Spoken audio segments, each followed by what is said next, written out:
Bago po ang lahat, gusto ko lang po batiin ang ating gobernador, kasama po ang mga papasok po ng mga miyembro, bago pong lingkod bayan natin dito sa probinsya, Governor Ramon Monmon Gico III.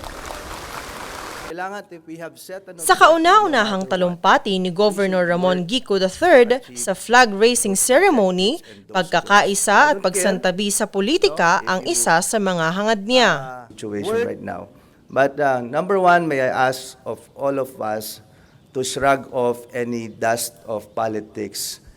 Tanggalin po natin ang any notion and sense of politics because we would like to roll up our sleeves and get down to work.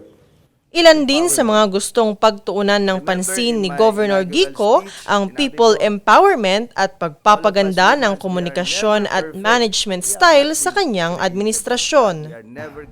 An advocate of people empowerment. Remember in my inaugural speech, sinabi ko, all of us humans, we are never perfect. We have not been created like God. We are never gods. We are never demigods. We are just mortals who are given this chance of life, who are given these opportunities.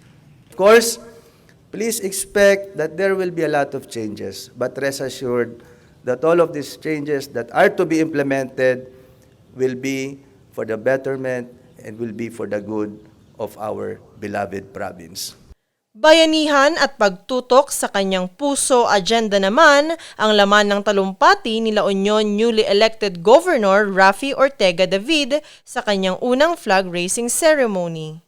Dahil ay narinig po ninyo sa aking inaugural speech noong aking oath-taking ang tungkol sa aking puso agenda na kung saan ating pagtutuunan ang pansin ang people-centeredness and driven governance, universal access to basic needs, sustainable and progressive economy, and orderly, sustainable, and resilient component city, municipalities, and barangays.